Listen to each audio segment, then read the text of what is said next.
لله رب العالمين.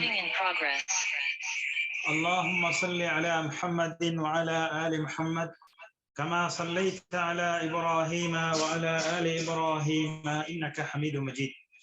اللهم بارك على محمد وعلى آل محمد كما باركت على إبراهيم وعلى آل إبراهيم إنك حميد مجيد.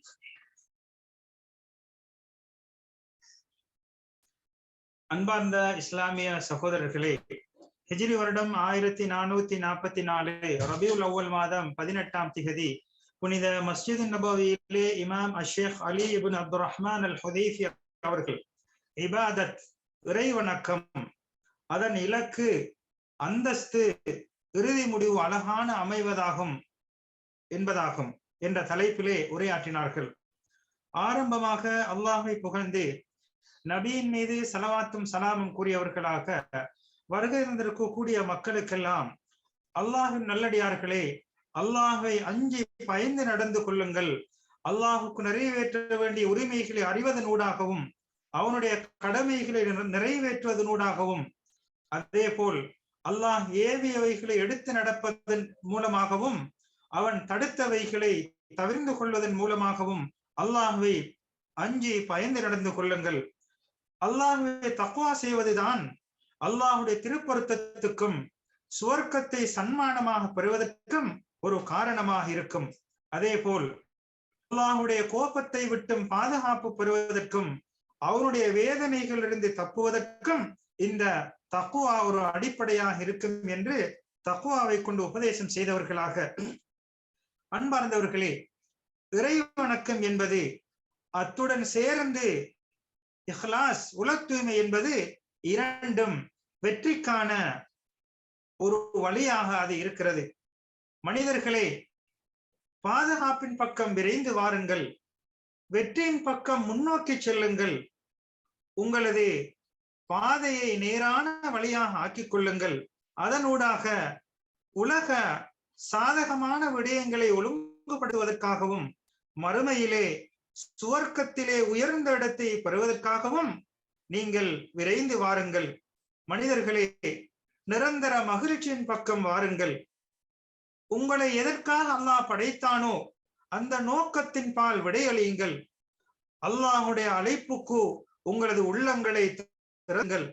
அல் குர்ஆனிலே அல்லாஹ் சுப்ஹானஹு வ தஆலா, யா அய்யுஹன் நாஸ், மனிதர்களே, உஅ்புது ரப்பக்குமுல்லதி கலகக்கும், உங்களை படைத்த ரப்பை நீங்கள் வணங்குங்கள். வல்லதீன மின் கப்லிக்கும், உங்களுக்கு முன்னிருந்தவர்களை படைத்த அந்த ரப்பை நீங்கள் வணங்குங்கள். லஅல்லக்கும் தத்தகூன், நீங்கள் இறையச்சமுடையவர்களாக ஆகலாம் என அல் குர்ஆன் கூறுகிறது. அல்லாஹ் சுப்ஹானஹு வ தஆலா, அல்லதீ ஜஅல லக்குமுல் அர்த ஃபிராஷா வஸ்ஸமாஅ பினாஅ, பூமியை விரிப்பாகவும் வானத்தை முகடுகளாகவும் ஆக்கிய அல்லாஹ், வஅன்ஸல மினஸ் ஸமாஇ மஅன், வானத்திலிருந்து தண்ணீரை இறக்கி வைத்து, ஃபஅஹ்ரஜ பிஹி மினஸ் ஸமராத்தி ரிஸ்கல் லக்கும், அந்த வானத்திலிருந்து பொழியப்பட்ட அந்த தண்ணீரின் மூலமாக அல்லாஹ் சுப்ஹானஹு வ தஆலா உங்களுக்கு உணவு வகைகளாக கனிகளை அல்லாஹ் வெளிப்படுத்தி இருக்கிறான். ஃபலா தஜஅலூ லில்லாஹி அந்தாதா, எனவே இவ்வாறான ஏற்பாடுகளை எல்லாம், நிஅமத்துக்களை எல்லாம் கொடுத்த அல்லாஹுக்கு இணை வைத்து விட வேண்டாம். நீங்கள் அறிந்த நிலையிலே அல்லாஹுக்கு எதை இணையாக்கி விட வேண்டாம் என்று அல் குர்ஆனிலே அல்லாஹ் கட்டளையிடுகிறான். அன்பார்ந்தவர்களே, அல் குர்ஆனிலே சூரத்துல் ஃபாத்திஹாவுக்கு பின்னால் வரக்கூடிய முதலாவது சூரா சூரத்துல் பக்ரா. இந்த சூரா அல் பக்ரா 21ஆம் 22வது வசனத்திலே அல்லாஹ் இவ்வாறு கூறுகிறான். அன்பார்ந்தவர்களே, அல்லாஹ் சுப்ஹானஹு வ தஆலா அடியார்களுக்கு வணக்கத்தின் மூலமாக அவன் ஏவுகிறான். உபகாரம் செய்யுமாறு, அழகான முறையிலே வணக்கத்தை நடத்துமாறு அல்லாஹ் சுப்ஹானஹு வ தஆலா நமக்கு கட்டளையிடுகிறான். அன்பார்ந்தவர்களே, காரணம் மனிதன் அவனை தயார்படுத்திக் கொள்ள வேண்டும். மனிதத்துவத்தின் முழுமையான விடயங்களை உலகத்திலே அவன் அடைந்து கொள்ள வேண்டும். அல்லாஹ் ஏற்றுக்கொள்ளக்கூடிய வழிவகைகள் மூலமாக அவன் சீர் செய்து கொள்ள வேண்டும். இவ்வாறுதான் அடியார்கள் நல்லவர்களுக்கு அல்லாஹ் வழிகாட்டினான். அது மாத்திரமல்ல, வணக்கத்தின் மூலமாக உயர்ந்த அந்தஸ்துக்களை அவன் அடைந்து கொள்ள வேண்டும். அதே போன்று இந்த வணக்கத்தின் மூலமாக அல்லாஹ் எதனை அடைந்து கொள்ள வேண்டும் என்று ஏற்பாடு செய்து வைத்திருக்கின்றானோ அந்த உயர்ந்த இடத்தை அடைந்து கொள்ள வேண்டும் என்பதற்காக அல்லாஹ் இவ்வாறான வணக்கங்களை கட்டளையிடுகிறான். அது மாத்திரமல்ல, சாலிஹான நல்லமல்கள் மூலமாக அல்லாஹ்வை நெருங்குவதனூடாக அல்லாஹ் அந்த அடியானை சீர்திருத்தம் பெறுவதற்கான ஒரு வழிவகையாகவும் இந்த வணக்கத்தை அல்லாஹ் ஆக்கி வைத்திருக்கிறான். அன்பார்ந்தவர்களே, இவ்வாறாக வணக்கத்தை அல்லாஹ் ஏவி இருப்பது அந்த அடியான் கெட்ட விடயங்களை விட்டும் பாதுகாப்பு பெறுவதற்காக, அழிவு தரக்கூடிய விடயங்களை விட்டும் அவன் ஈடேற்றம் பெறுவதற்காகவும், அதே போன்று சுவர்க்கத்திலே மறுமையிலே சுவர்க்கத்தை ஒரு சன்மானமாக ஒரு உடந்தையாக பெற்றுக் கொள்ளக்கூடிய ஒரு அத்தாட்சியை அல்லாஹ் இந்த வணக்கத்தினூடாக வழங்குகிறான். அல்லாஹ் சுப்ஹானஹு வ தஆலா அடியார்களுக்கு நரகத்தை விட்டு பாதுகாப்பு பெற்று சுவர்க்கத்தை அடைந்து கொள்வதற்கு அவர்கள் முடியாத இந்த வணக்கத்தையும் அவர்களது சக்திக்கு அப்பாற்பட்ட இந்த வணக்கத்தையும் அல்லாஹ் கடமையாக்கவில்லை என்பதையும் நாம் தெரிந்து கொள்ள வேண்டும். அன்பார்ந்தவர்களே, அல்லாஹ் சுப்ஹானஹு வ தஆலா அடியார்களை படைத்த குறிக்கோளை நாம் இலட்சியத்தை பார்ப்போமானால், ஒவ்வொரு அடியானும் இந்த அடியான் படைக்கப்பட்ட நோக்கம் அது நுட்பத்தை நாம் பார்ப்போமானால் அல் குர்ஆனுடைய கீழ்வரும் வசனம் நமக்கு அதற்கு தெளிவாக அத்தாட்சியாக விளக்கமாக அமைந்திருப்பதை காணலாம். அல்லாஹ் சுப்ஹானஹு வ தஆலா அல் குர்ஆனிலே கூறும்போது, வமா கலக்னஸ் ஸமாவாதி வல் அர்த வமா பைனஹுமா ஐபீன், வானங்கள் பூமி அவ்விரண்டுக்கும் இடையில் உள்ளவைகளை வீண் விளையாட்டுக்காக நாம் படைக்கவில்லை. மா கலக்னாஹுமா இல்லா பில் ஹக், அவ்விரண்டையும் படைத்ததற்கான ஒரு குறிக்கோள், ஒரு உண்மை, ஒரு கடமை இருக்கின்றது. வலாக்கின்ன அக்ஸரஹும் லா யஅலமூன், அதிகமானவர்கள் அதை பற்றி அறியாதவர்களாக இருக்கிறார்கள் என்று கூறுகிறது. மேலும் ஒரு வசனத்திலே, வமா கலக்துல் ஜின்ன வல் இன்ஸ இல்லா லியஅபுதூன், நான் மனித இனத்தையும் ஜின் வர்க்கத்தையும் என்னை வணங்குவதற்காகவே என்று நான் படைக்கவில்லை. மா உரீது மின்ஹும் மிர் ரிஸ்கின் வமா உரீது அன் யுத்இமூன், அவர்களிடத்திலே வாழ்வாதாரத்தை உணவை நான் நாடவில்லை, அவர்கள் உணவளிக்க வேண்டும் என்பதையும் நான் எதிர்பார்க்கவில்லை என்று அல்லாஹ் கூறிவிட்டு கூறுகிறான்.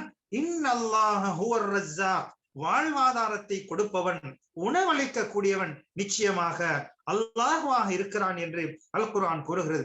அன்பார்ந்தவர்களே, எனவே அல்லாஹ் சுப்ஹானஹு வ தஆலா ஆதமுடைய சந்ததியினரை அவன் உடன்படிக்கை எடுத்துக் கொண்டிருக்கிறான். ஷைத்தானுக்கு வழிபட வேண்டாம், அல்லாஹுக்கு மாத்திரம் வழிபட வேண்டும், அதுதான் நேரான வழி என்ற உடன்படிக்கையை அல்லாஹ் எடுத்திருக்கிறான்.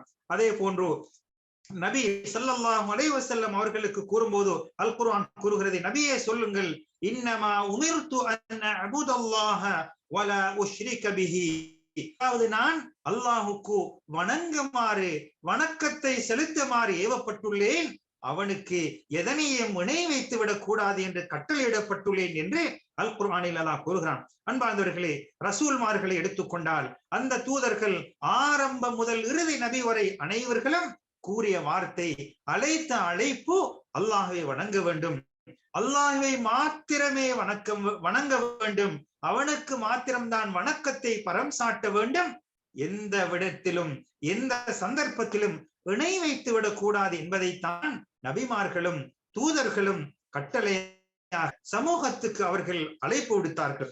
அன்பார்ந்தவர்களே, நூஹ் அலைஹிஸ்ஸலாம் அவர்கள் தங்களது கூட்டத்தை அழைத்து, யா கௌமி உஅ்புதுல்லாஹ மா லகும் மின் இலாஹின் கைருஹ், அல்லாஹ்வை நீங்கள் வணங்குங்கள், அவனை விட வேறு எந்த கடவுளும் இல்லை.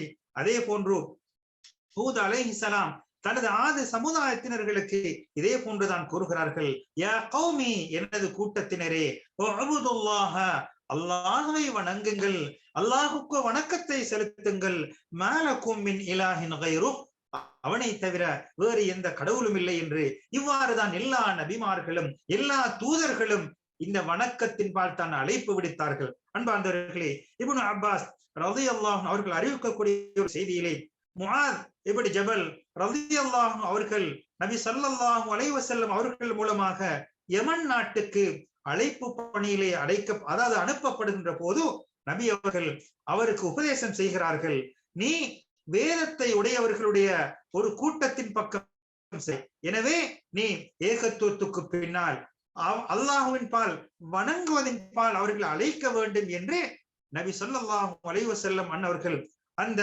முஆத் இப்னு ஜபல் ரலியல்லாஹு அவர்களுக்கு அவர்கள் அறிவுரை கூறியிருக்கிறார்கள். அன்பார்ந்தவர்களே, அல்லாஹ் சுப்ஹானஹு வ தஆலா எந்த வணக்கத்தையும் அல்லாஹ் கடமையாக்கவில்லை. அதாவது நமக்கு முடியாத எந்த விடயத்தையும் அல்லாஹ் கடமையாக்கவில்லை.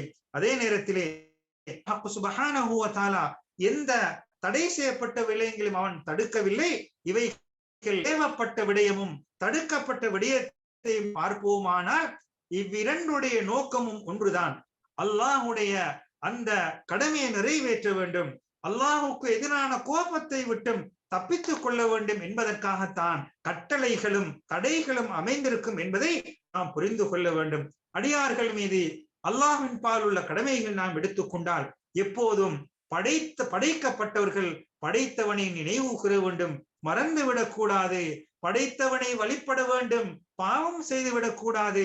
படைத்தவனுக்கு நன்றி உடையவனாக இருக்க வேண்டும், நன்றி மறந்தவனாக இருந்து விடக்கூடாது. தன்னை விட, தனது சொத்துக்களை விட, தனது குழந்தைகளை விட, குடும்பத்தினரை விட மிகவும் மேன்மையானதாக படைத்தவனை நேசிக்க வேண்டும். எல்லா விடயங்களை விட அல்லாஹுவை நேசிப்பதை முற்படுத்தப்பட வேண்டும். தான் அடியான் என்பதை அல்லாஹுக்கு முன்னால் முழுமையான முறையிலே நான் அடியான், நீ எஜமான் என்பதை படைப்பாளனுக்கு ஒப்புவிக்க வேண்டும். நேர்வழி கிடைத்ததையிட்டு மிகவும் மகிழ்ச்சி பெற வேண்டும். இந்த நேர்வழி அந்த படைத்தவன் மூலமாகத்தான் கிடைத்தது என்பதை உணர்ந்து மகிழ்ச்சி அடைய வேண்டும். உண்மையிலே வணக்கம் செலுத்தப்படுவதற்கு தகுதியானவன் அல்லாஹ் ஒருவன் மாத்திரம்தான் இருக்கிறான். அவன் பரிபூரணமானவன், அவன்தான் மகிமை மிக்கவன், அருளுக்கு சொந்தக்காரன், அவன்தான் சக்தி உள்ளவன். இதன் காரணமாகத்தான் அல்லாஹ் சுப்ஹானஹு வ தஆலா இப்பேற்பட்ட விடயங்களை அல்லாஹுக்கு பரம் சாட்ட வேண்டும் என்பதற்காகத்தான் ஏராளமான வெளிரங்கமான மறைமுகமான நியமத்துக்களை படைப்பினங்களுக்கு அல்லாஹ் வாரி வழங்கி இருக்கிறான். அதே போன்றுதான் அல்லாஹுக்கே ஒரு அழகிய திருநாமங்கள், அழகிய பண்புகள் மூலமாக அவன் வர்ணிக்கப்பட்டுள்ளான். அர் ரஹ்மான் அருளாளன், அர் ரஹீம் கருணையாளன். இவ்வாறு அழகான திருநாமங்களையும் அழகான பண்புகளையும் கொண்டு அவன் வர்ணிக்கப்பட்டுள்ளான். இவ்வாறான திருநாமங்களை கொண்டு, இவ்வாறான அழகிய பண்புகளை கொண்டு அல்லாஹை அழைக்கக்கூடிய வழிவகைகளையும் அல்லாஹ் ஏற்பாடு செய்து வைத்திருக்கிறான். அன்பார்ந்தவர்களே, அல்லாஹ் சுப்ஹானஹு வ தஆலா இந்த அடியார்களுக்கு அந்த வணக்கங்கள் பற்றிய விளையும் தெளிவையும் அல்லாஹ் கொடுத்திருப்பது அல்லாஹ் அவர்களுக்கு வழங்கி இருக்கக்கூடிய சிறப்பாக இருக்கிறது. அல்லாஹ் சுப்ஹானஹு வ தஆலா ஒவ்வொரு அடியார்களுக்கும் எந்த வணக்கத்தை செய்தால் நான் அல்லாஹ் பொருந்திக் கொள்வான், எதனை செய்தால் அவனுக்கு மாற்றமாக இருக்கும் என்பதையும் அல்லாஹ் சுப்ஹானஹு வ தஆலா தெளிவுபடுத்தி கூறியிருப்பது என்பது அடியார்கள் மீது அல்லாஹுடைய அருளாக இது கருதப்படும். எந்த வணக்கத்தை செய்தால் அல்லாஹுடைய பொருத்தம் கிடைக்கும், எந்த பாவத்தை செய்தால் அல்லாஹுடைய கோபமும் கிடைக்கும் என்பதை தெளிவாக அல்லாஹ் கூறியிருக்கிறான். காரணம், தனது அடியான் மன தூய்மையுடன் உள தூய்மையுடன் இந்த வணக்கங்களை நிறைவேற்ற வேண்டும். எந்த நேரத்திலும் அவன் பாவத்திலே விழுந்து விடக்கூடாது, நன்மையானவைகளை நிறைவேற்ற வேண்டும். அழிவு தரக்கூடிய எல்லா விடயங்களை விட்டும் அவன் தவிர்ந்து கொள்ள வேண்டும் என்பதற்காக இவ்வாறான தெளிவுகளை அல்லாஹ் சுப்ஹானஹு வ தஆலா வழங்கி இருக்கிறான். அன்பார்ந்தவர்களே, இந்த வணக்கத்தினூட மனிதர்களை அல்லாஹ் பல அந்தஸ்துக்களை உயர்வுகளை கொடுத்து கொண்டிருக்கிறான். மன் கான யுரீதுல் இஸ்ஸத ஃபலில்லாஹில் இஸ்ஸத்து ஜமீஆ. அதாவது கௌரவம், மகிமை, சங்கையை யார் நாடுகிறார்களோ அது அனைத்தும் அல்லாஹ்விடத்திலே இருக்கிறது. எனவே சங்கை, கௌரவம், மகிமை என்பது அல்லாஹ்விடத்திலிருந்து தான் பெற்றுக்கொள்ள வேண்டும் என்பதை இந்த குர்ஆன் கூறுகிறது. அவ்வாறு நேர்மையானவர்களாக வணக்கத்தில் ஈடுபடும் போதும் அல்லாஹ் எவ்வாறு அழைக்கின்றான், வலா தஹினு வலா தஹ்ஸனு, நீங்கள் கவலைப்பட வேண்டாம், சஞ்சலப்பட வேண்டாம், வ அன்துமுல் அலௌன இன் குன்தும் முஃமினீன், நீங்கள் இறை விசுவாசிகளாக இருப்பீர்கள் என்றால் நீங்கள் தான் உயர்வானவர்கள் என்று அல்லாஹ் சுப்ஹானஹு வ தஆலா சிறப்பித்து கூறியிருப்பதை காணலாம். உமர் ரலியல்லாஹு அன்ஹு கூற்றை பார்ப்போமானால், நஹ்னு கௌமுன் அஅஸ்ஸனல்லாஹு பில் இஸ்லாம். அல்லாஹ் சுப்ஹானஹு வ தஆலா எம்மை இஸ்லாத்தின் மூலமாக கௌரவப்படுத்தியுள்ளான். இந்த கௌரவத்தை, மகிமையை, சங்கையை இதனை தவிர்த்து வேறு எங்காவது தேடுவோமானால் அதல்லன் அல்லாஹ், அல்லாஹ் எம்மை இழிவுபடுத்தி விடுவான் என்று அவர்கள் கூறுவார்கள். அன்பார்ந்தவர்களே, மனிதர்களிலே மிகவும் வலிமை மிக்கவன், சக்தியானவன் யார்? அல்லாஹுவை ஒருமைப்படுத்தக்கூடியவன், ஏகத்துவத்தை நிலைநாட்டக்கூடியவன். அதே நேரத்திலே மனிதர்களிலே மிகவும் வலிமையற்ற, அதாவது சக்தியற்றவன் யார் என்றால் அல்லாஹுக்கு இணை வைக்கக்கூடியவனாகத்தான் இருக்கிறான். அல்லாஹ் பாதுகாக்க வேண்டும். எனவே தௌஹீத், ஏகத்துவம் என்பது வலிமைக்கு ஒரு அத்தாட்சியாகவும், என்பது வலிமையற்ற தன்மைக்கு ஒரு அத்தாட்சியாகவும் இருப்பதை நாம் காணலாம். அன்பார்ந்தவர்களே, அல்லாஹ் சுப்ஹானஹு வ தஆலாவை மாத்திரம் வணங்கக்கூடிய பாக்கியம் கிடைப்பது என்பது எத்துணை பெரிய அருளாக இருக்கிறது. எனவே இதனூடாக அல்லாஹ் சுப்ஹானஹு வ தஆலா இந்த ஏகத்துவத்தின் ஊடாக, வணக்கத்தினூடாக அல்லாஹ் ஒரு அடியானை அடிமைத்தனத்திலிருந்து அவன் அதாவது ஈடேற்றம் பெற்றவனாக மாற்றுகிறான். அல்லாஹ் சுப்ஹானஹு வ தஆலா இந்த ஏகத்துவத்தை கொண்ட வணக்கத்தை செலுத்தக்கூடிய மனிதன் ஏனைய வணங்கப்படக்கூடிய அல்லாஹுக்கு மாற்றமான ஏராளமான வணக்கங்களை விட்டு அல்லாஹுக்கு மாத்திரம் நிறைவேற்றக்கூடிய வணக்கத்தை ஈடுபடக்கூடிய தன்மையை இந்த வணக்கம் அவனுக்கு ஆர்வமூட்டக்கூடியதாக, வழிகாட்டக்கூடியதாக இருக்கும். அன்பார்ந்தவர்களே, மனோ இச்சைக்கு கட்டுப்பட்டு எந்தவித பயனையும் தராத, எந்தவித தீங்கையும் ஏற்படுத்த முடியாத எத்தனையோ சிலைகளையும் கற்களையும் மரங்களையும் வணங்குவதை விட்டும் அல்லாஹுக்கு மாத்திரம் நிறைவேற்றக்கூடிய வணக்கத்தில் ஈடுபடுகின்ற போது அந்த தன்மையையும் பழக்கத்தையும் பெற்றுக்கொள்ளலாம் என்பதை நாம் புரிந்து கொள்ள வேண்டும். அன்பார்ந்தவர்களே, எனவே வணக்கம் என்பது பல வகையான வணக்கங்கள் இருக்கிறது. உள்ளம் சார்ந்த வணக்கங்கள் இருக்கின்றன, அதே போன்று உடல் உறுப்புகள் சார்ந்த வணக்கங்கள் இருக்கின்றன. இந்த வணக்கங்களிலே உள்ளம் சார்ந்த ரகசியமான வணக்கம் என்பது மிகவும் மேன்மையானதாக, மகிமை மிக்கதாக, உயர்ந்த இடத்திலே இருக்கக்கூடியதாக இருக்கிறது. உதாரணமாக அல்லாஹ்விடத்திலே பிரார்த்திப்பது, அல்லாஹுக்கே மாத்திரம் என உள தூய்மையுடன் நிறைவேற்றுவது, இறை விசுவாசம் உறுதியுடன் நடைபெறுவது, தக்வா, இஹ்சான், தவக்குல், அதே போன்று அல்லாஹ்விடத்திலே மீள்வது, அல்லாஹ்வை நேசிப்பது, அல்லாஹ்விடத்திலே ஆதரவு வைப்பது, அல்லாஹுக்கு மாத்திரம் பயப்படுவது, அல்லாஹ்விடத்திலே அனைத்தையும் எதிர்பார்ப்பது, அல்லாஹுக்காக ஒன்றை நேசிப்பது, அல்லாஹுக்காக ஒன்றை கோபிப்பது, அதே போன்று பத்தினித்தனத்துடன் பக்குவமாக நடந்து கொள்வது, இவைகளெல்லாம் உள்ளம் சார்ந்த வணக்கங்களாக இருக்கிறது. இவைகளெல்லாம் வணக்கத்திலே மிகவும் வலிமை மிக்கதாக, மேன்மையானதாக கருதப்படும்.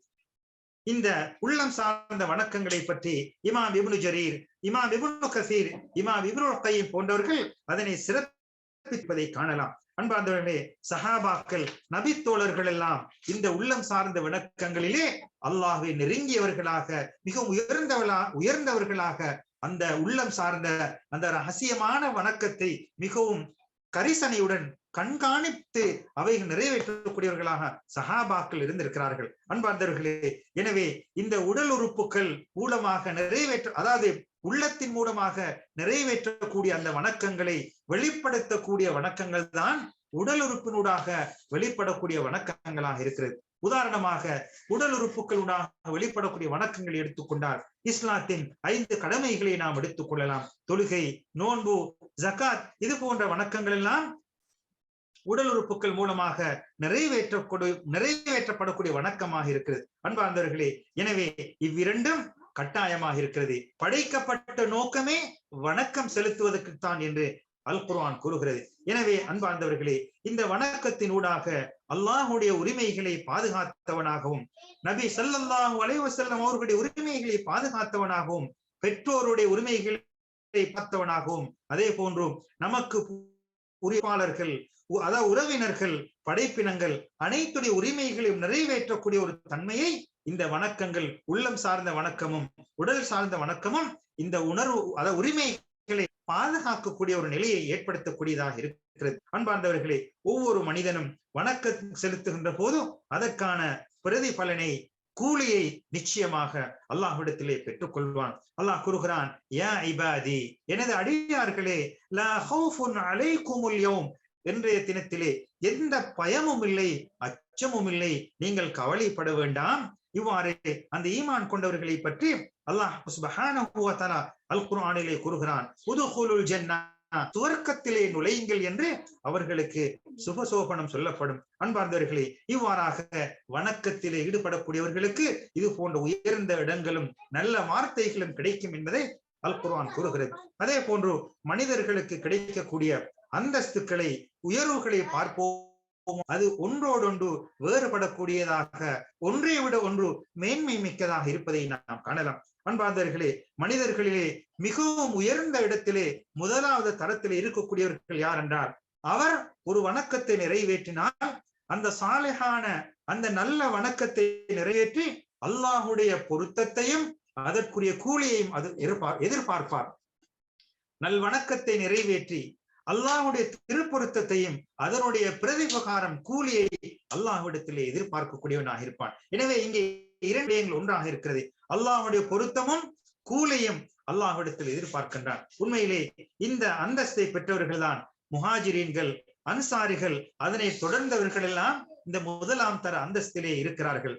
இரண்டாவது, எனவே இந்த வணக்கத்தினூடாக நாம் அல்லாஹுடைய திருப்பொருத்தத்தையும் அல்லாஹ்விடத்திலே சவாபையும் அந்த வணக்கங்கள் நல்ல வழிமுறையிலே நிறைவேற்றப்படக்கூடியதாகவும் ஆக்கிக் கொள்வதற்கு நாம் முயற்சிக்க வேண்டும்.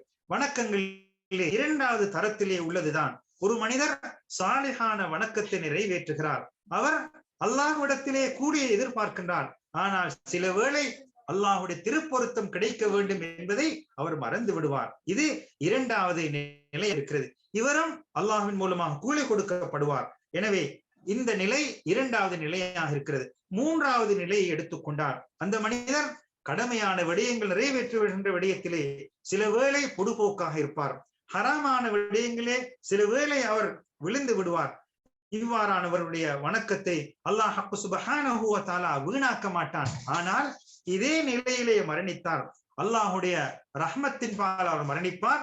அதற்குரிய தண்டனையோ கூலியோ அது அல்லாஹுடைய நாட்டத்திலே விடப்பட்டு விடும். எனவே அல்லாஹ் நாடினால் தண்டித்து அவர்களை பொருந்தி கொள்வான். அதனை விட நான்காவது தரத்திலே இருக்கக்கூடியதுதான், இதுதான் ரொம்ப ஆபத்தான விடயம்.